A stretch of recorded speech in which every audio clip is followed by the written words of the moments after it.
And when we start having these banking and financial shocks, what happens when the bank runs? What happens when ExxonMobil doesn't make payroll? Mm-hmm. And when Lehman Brothers went down, you had CFOs of Fortune 500 companies calling Treasury saying, if you don't get this money market fund run fixed, we might not make payroll.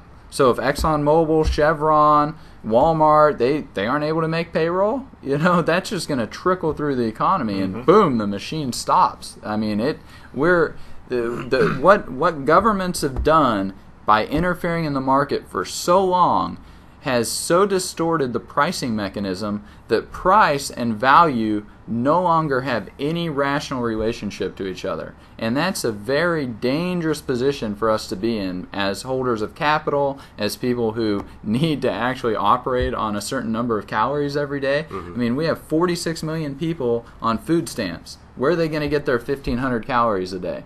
And so, I mean, it's a very, very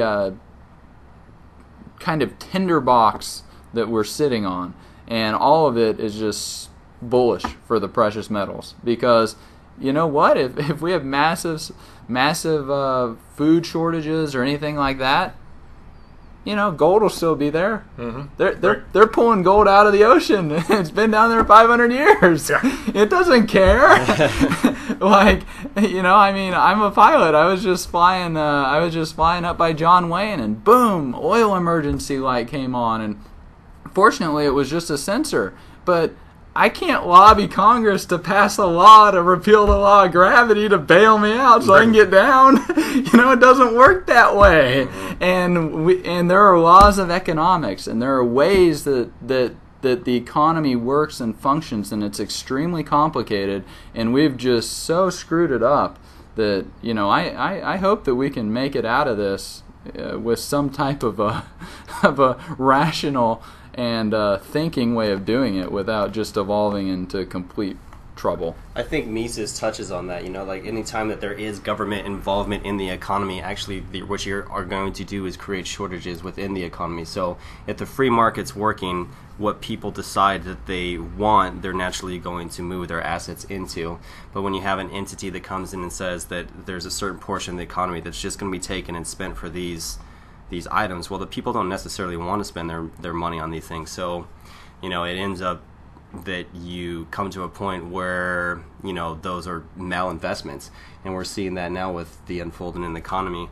And to hit on that, price controls lead to shortages lead to rationing. Throughout history, yeah. And what we've done, you're looking at Austrian business cycle theory, the gold price suppression scheme, which, when you have legal tender for these little illusions of Federal Reserve notes that have no intrinsic value but are only backed by governmental force to say you have to take that in order to pay taxes or in order to pay a debt, then that acts as a price control. And it suppresses interest rates, and interest rates regulate production over time. And so what we've done is we've taken production from the future, and we've stimulated all that production over the last 20, 30 years at the expense of the future. And so those resources aren't going to be available in the future. And so the malinvestment is just huge of what governments have done. And it's going to be this liquidation process, and that's what we're in the process of doing, is liquidating out all this malinvestment. But governments, they want to keep prices high. They want to prevent the credit liquidation that has to happen and will happen, and there's nothing they can do to stop it. Right. They can only prolong it and make it more harmful.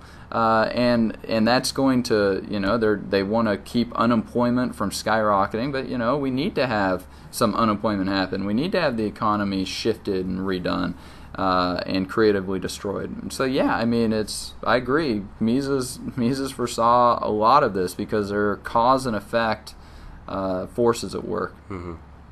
Yeah, I'd be interested in hearing what your opinion is on this. So one of the questions we get asked a lot, if the United States government were to default, what would that happen? What does that mean for gold? And the interesting thing I think that people forget is that the United States government has already defaulted twice in its history. So it happened once in 1933 when Roosevelt called in all the gold and then instantly reevaluated it to $35.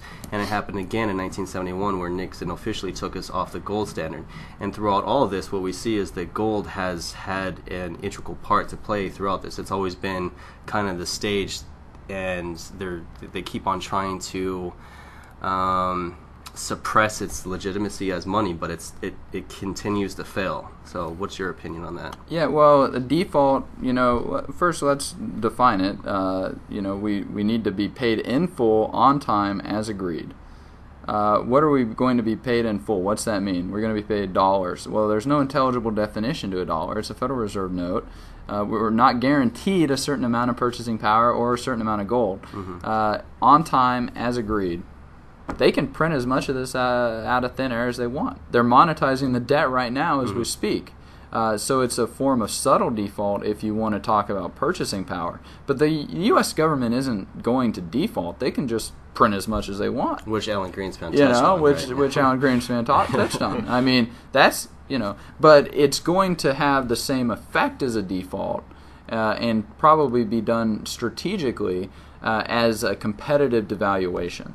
Right. And that's where they print, as much as they kind of need in order to pay their debt over time. Because, if we have credit card debt or some other type of mortgage, it's not like we can just print to pay off our debt. What difference does it make if we're in debt if we can print as much as we want? But what they can't do is they can't print productive value. They can't print things of worth. Right. They can only confiscate wealth through inflation, and that wealth has to have been generated in some other portion or sector of the economy. And so the true cost of that debt that's being liquidated through the subtle default, if that's what you want to call it, which is the devaluation, it falls on other people and holders of capital. And ultimately, who it's going to fall on are mainly going to be people who are in fixed interest rate, dollar-denominated debt. But it might take 10 or 20 years. Who knows how long it's going to take for this to play out. But longer they try to prolong it, the longer the precious metals secular bull market's going to be. I agree.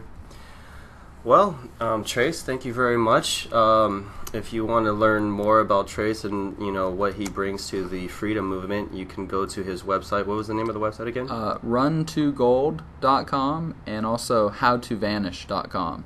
All right. Well, we here at Liberty Coin and Precious Metals thank you very much for giving your time with us today, and wish you all the best luck in the future. You're welcome. It was feisty.